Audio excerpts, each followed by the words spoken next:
All right. Good morning. What's going on, guys? It's Fast Cars, Fast Money.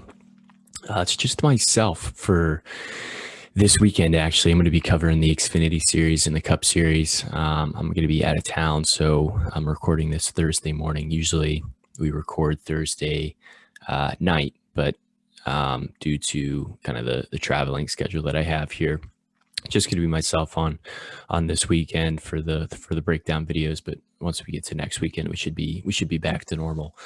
But as always, thank you guys for stopping by. If you like the content that we're putting out, feel free to like the video, subscribe to the channel. That way you're not missing out on any of the new videos that we're putting out. It really does help us out a lot. We really do appreciate it.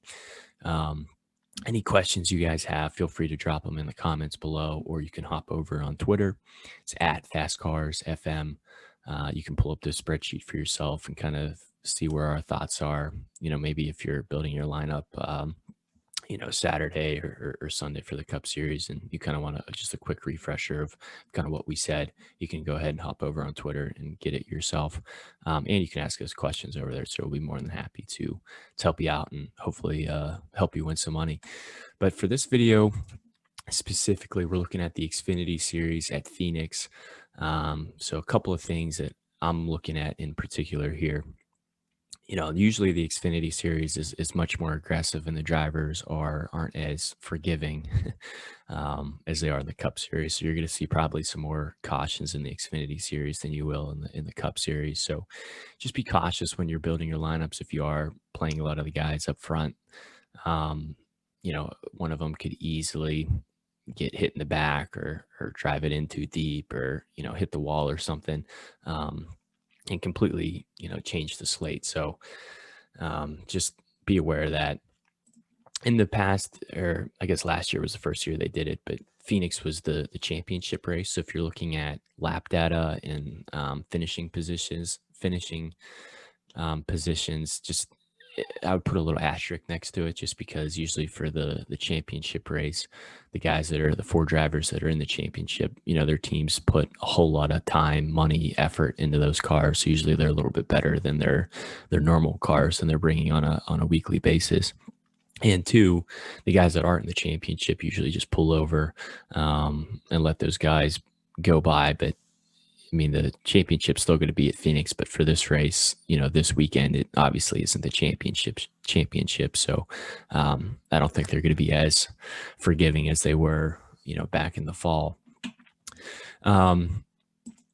Because it's it's not really a short track, but it's kind of like on the scale of short to intermediate, I would kind of put it more on the shorter side.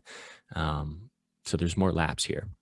And what that means is there's more dominator points available. So I'm going to try to stack my lineup with as many guys as I think that can, have the potential to get up front, to run fast laps, and kind of pick up all those points. So I'm going to focus more on dominators than I really am for place differential. But if you're paying up for a lot of those good guys, you have to pay down for a lot of these, not so good guys. And usually we have about, I don't know, maybe 3, 4, sometimes even 5 back markers that we kind of include in our player pool. And if you're building multiple lines, I would just kind of mix and match those guys. That way you're not all in on like Stephen Parsons, for example, who is, has looked like a good play and has, spun out and wrecked. And, maybe you hit everyone else in your lineup, but if he has a bad day and another back marker has a good day, your line isn't going to be as successful as it could have been. So just mix and match those back guys.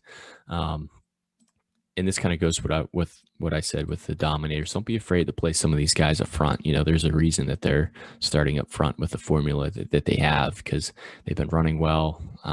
They're probably not going to drop back too much further. They have the best chance to get out front and lead laps early in this race. And those are the guys that are really going to pick you up a bulk of your points. So if you're playing GPPs, be aggressive. Don't just play it safe and play all the place differential plays, because your lineup, might cash, but it's not going to take down a tournament. And that's obviously what we're all trying to do. So that's kind of the preview there. And then looking at the drivers specifically, if you look at the expensive range, from Alkire all the way down to Raleigh Herbs, you can kind of see our interest level here. I mean, a lot of these guys are good plays. It just kind of depends on, do you want a place differential play? Do you want a lap leader? Do you want just strictly a dominator? Or do you want to try to get both? I would say probably my favorite play here is Justin Alkire. Alkire is pretty good at these kind of shorter, flatter tracks. Those are usually the tracks I usually like to stuff them into my lineups. He's the most expensive on DraftKings, so I think DraftKings realizes that he's probably a really good play as well. He is expensive, so it is going to hurt the rest of your lineup if you plug him in, but I think he does have the potential to, one, give you place differential, and two, have some dominating potential as well. So I'm really interested in Justin Alkire. No, Gregson's a little bit cheaper than that. He's okay, but I'm going to save Gregson for more of the kind of intermediate tracks, maybe even Bristol. But when it comes to Phoenix, I'm kind of more interested in Alkire. Usually in the previous weeks, it's been more about Gregson, but this week I'm a little bit higher on Alkire than I am on Gregson. Cindric's always a good play. He probably has the best car in the field. I would feel the most confident about him getting up front and leading laps. So he's a good guy to pair with maybe a little bit more of a place differential play that also has the potential to lead laps. Cindric won the championship here last year. He had a fast car. I don't see any reason why he wouldn't have another fast car this weekend. Harrison Burton, he's been okay. He's actually getting outran by some of his JGR teammates. I actually think Daniel Hamrick's probably having the best year out of the JGR guys that's at least running full time. So Harrison Burton's okay. I don't know if he can get out front and lead. He might just finish right around where he starts, which is okay. But if you're paying up for some of these expensive guys, I feel more confident about Cindric and Alkire than I do with Burton, but I'm still going to have some Burton in my lineups. Allmendinger won the race last week. He looked good. He's probably my favorite play of the colleague cars. Again, it just kind of comes down to like, how confident are you in him leading laps? And for me, he's more expensive, but I'm more confident in Cindric and Alkire than I am with Allmendinger. But there's still a good chance that Allmendinger could get out there and lead laps for you. Raleigh Herbs is having just a god-awful season. He's really expensive this week at 10-1. He's going to be really tough to fit in your lineups. My interest is high just because he can't hurt you. Like, he should have the second best car in the field equipment wise that can easily run, top 5. The question is, can Raleigh Herbst himself wheel the car up that high? And 2, can he stay out of trouble? You would imagine his bad luck would run out eventually, but 10-1 is a really expensive price to pay, and I don't see him dominating. But if you can somehow find a way to get him in your lineups, or I'd probably play him in cash just because he is really safe. He's a really good place differential play, but kind of comes down to, do you want to focus on place differential or do you want to focus on lap leaders? For me, I'm going to try to focus more on those lap leaders. So I'm interested in Herbst. I just don't know if I'm going to be able to get to him if I'm paying up for a couple of these other guys up here. Dropping down to the 9K range. Only 3 drivers are priced in this range, which is a little interesting. But Daniel Hamrick starts on the pole. He's looked really solid all year. Starting first scares me a little bit just because of some of the other cars that are up there around him. I don't know if it's a slam dunk that he's going to get out front and lead a ton of laps, but he's cheap enough that you can get him in your lineup, and he's been running well all year. So if you start maybe like 5th or something, I'd have probably a little bit more interest in him, but don't count Hamrick out to lead some laps. Same with Brandon Jones. I think Brandon Jones and Daniel Hamrick are basically the same play.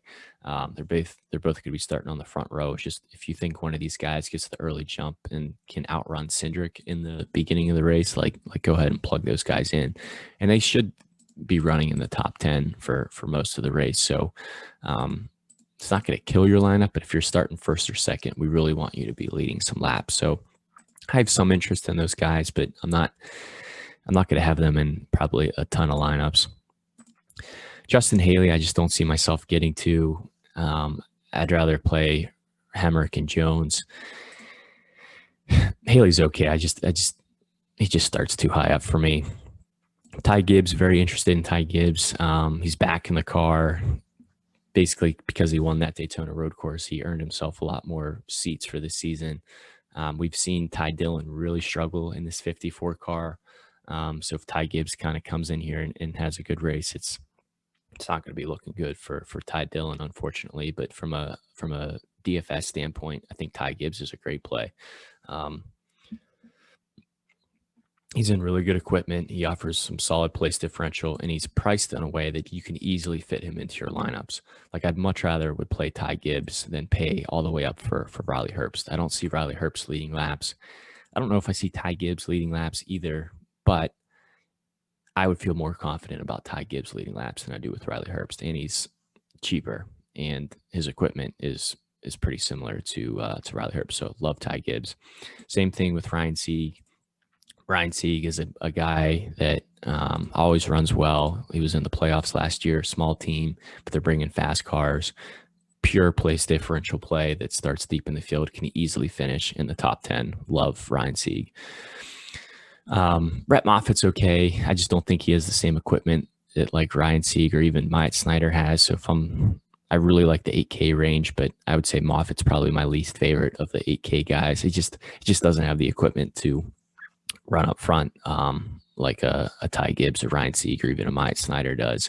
And a lot of these guys start further back than Moffitt.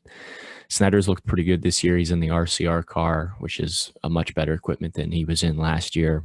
He's really, really cheap, really easy to plug in. I love a lot of these 8K guys. I'm really trying to be getting as many of these guys in my lineups as possible. 7K range, I'm not too crazy about Michael Annette. Starts 8th. He just doesn't really have much upside. He should probably finish around 8th to 12th, which is okay. Like, if you fall on Michael Annette with your when you're done with your lineup and you have one more guy to plug in, like, he's okay. I'd much rather take Michael Annette than I would with Jeb Burton, but pretty interested in Josh Berry. Josh Berry is kind of more of like a short track racer, and Phoenix kind of races a little bit more of a short track just because it's a little bit flatter. There's a lot of kind of off throttle time on the brake. I think that really plays in Josh Berry's wheelhouse. Starts 9th, which is a little concerning, but he's pretty cheap and he's really easy to fit in your lineup. So definitely interested in Josh Berry. He's in the same equipment as Alkire and Gregson and Annette too. So, his equipment should be able to keep him up there alone. Santino, not really too interested. This is, like I said, he's still trying to transition into the Xfinity car. The last couple of races that he's ran have been more of these intermediate tracks. This is kind of more of a shorter track, so it's a little bit of a different animal. I think there's going to be a little bit more of a steeper learning curve there. He might get it figured out by stage 3, but I don't see him having much upside. Ryan Vargas has been terrible this year. He focuses more on social media than he does his performance on the track. That's what he's getting all of his attention for. Not interested in having him in my lineup, but I think Alex Abey is significantly underpriced. He's a great place to differential play. He's in the DGR or DGM equipment, and they've been pretty fast. He can easily get a top 20 for you, and that's really all you need at his price. So good place differential play there. Brandon Brown's another guy I'm interested in, very similar to Ryan Seeg and kind of like Jeremy Clements. His equipment is decent enough that it can hang in kind of the top 15 area. He starts 11th, so you would really just kind of need him to finish around where he starts, and at his price tag, that's really all you need from him. Looking at the 6K range, Greg Goulding offers you some solid PD play. He's a little expensive. I'd much rather pay down for JJ Yaley, who's basically starting in the same position. We've seen how fast JJ has been in the 17 car. Anytime he starts deep in the field, he's always running kind of in the top 15 even. So very interested in JJ Yaley. Jeffrey Earnhardt starts too high. Jeremy Clements, I think, is basically the same play as Brandon Brown, but he's cheaper and he starts a little bit further back. So I'd much rather play Jeremy Clements than I would with Brandon Brown. But I both think that they're okay guys to stuff in your lineup because their equipment's decent. Colby Howard, Jade Buford, Josh Williams, Bailey Curry, all these guys, they're okay. I'm not really going out of my way to get these guys into my lineups. And if I'm paying up for the expensive guys, I'm probably going to be down. And, unfortunately, some of these 5K guys. So, you can kind of mix and match some of those guys. If I had to pick one, I don't know, maybe Buford and Curry, but Curry's been just struggling, and having a ton of bad luck. So I think a lot of people are hesitant to play him. Loris, not really sure how to pronounce his name, but he is filling in for the 13 car for MBM. I don't really know too much about him, but he literally just got his Xfinity racing license to get the green light to race in this race. He's from the Whelen Euro series, and he's not going to park the car, which is our biggest concern when you're looking at these MBM drivers. So he's here to race. He starts dead last. He can really only move forward. I just don't know how similar the cars that he was racing in the Euro series are, comparable to these Xfinity cars. They look somewhat similar. We know he's not here to park. He needs a good finish to try to get more, rides for further in the season. So I'm interested in him. I haven't really messed around with lineups. So if I'm in that 57, 5,900 range, he doesn't really hurt your lineups, starting 40th. I just don't know much. I'm not sure how much he's really going to help them either. So he's not a guy I'm going to be overweight on by any means, but I'm definitely going to be plugging him into some lineups. Matt Mills, some people might play him because he starts 38th, but he just hasn't been good. Timmy Hill starts 39th, but I'm pretty sure he parked last week, and I'd be hesitant to play him again. I think he's going to park again this week.